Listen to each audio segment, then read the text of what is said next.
session.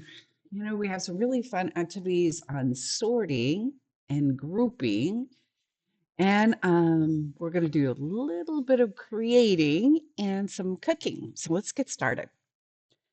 Our first activity this week is activity number 5. In a bag marked 5, you're going to find a set of cookies.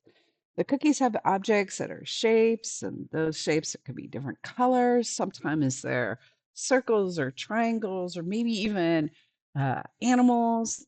The colors are all different kinds. And of course, there's a different number of objects on some of the cookies. The idea that we want to really do is talk about words that have attributes, colors, and shapes. So, like the cookie on the left has 9 triangles, and the cookie on the right has 7 purple squares. This activity consists of having the children classify the activity by one thing, whether it's numbers or colors or shapes. So, you could use your number and color cards to give an example of what they're looking for. Have them compare the example to the cookie and see if it's the different or the same. Be sure to use the language that we're actually helping to develop. For example, if you're working on a number, how many red triangles are in this? Or if you're going to decide to focus on shapes, what shape is this cookie or on this cookie?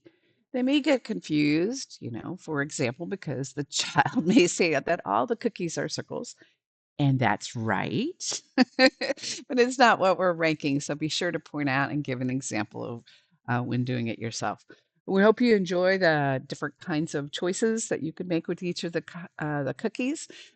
They're also set up to be able to match some other cookie on one of the attributes that are actually on the cookie itself.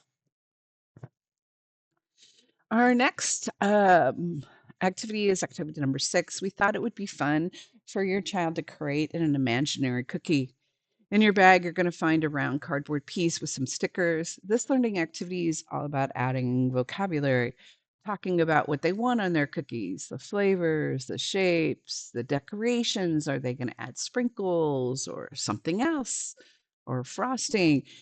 You can use the stickers provided. They can use their markers or crayons or even cut up pieces that they glue onto the cookie itself. We can't wait to find out what kind of magical cookies your child makes, and we hope that you post your designs.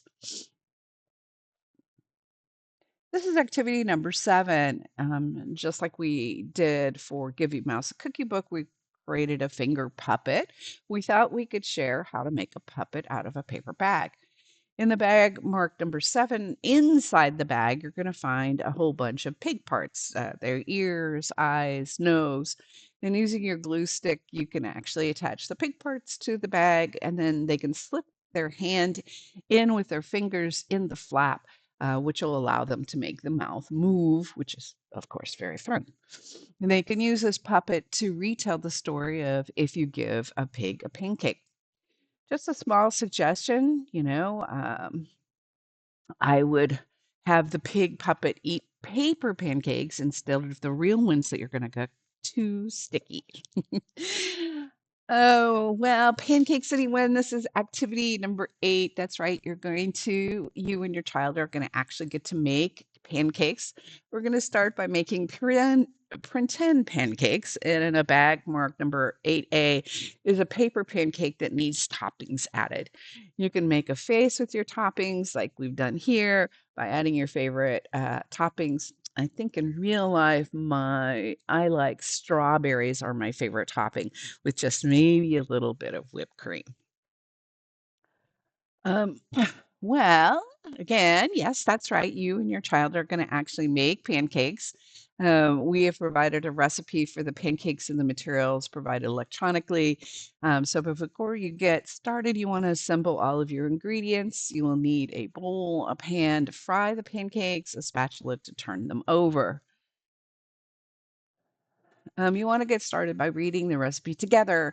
This really kind of hones in the idea that words are actually can provide you instructions or tell you stories, and that we use them every day, right?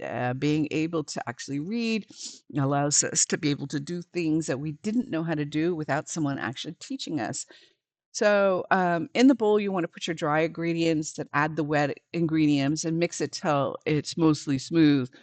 Lumps are really actually not very good. In pancakes, you want all the uh, dry mixture actually not dry anymore. And in a skillet with butter, you want to pour a little pancake batter to form a pancake. You'll know it's time to flip it when you see bubbles like we see here and brown underneath. Many people eat these with just butter, but pancakes are good with jam or syrup. And I can't wait to hear how your family enjoys them. We hope you enjoy cooking together with your child and, of course, the rewards of the labor. That's it for this week. Next week, we're going to do muffins.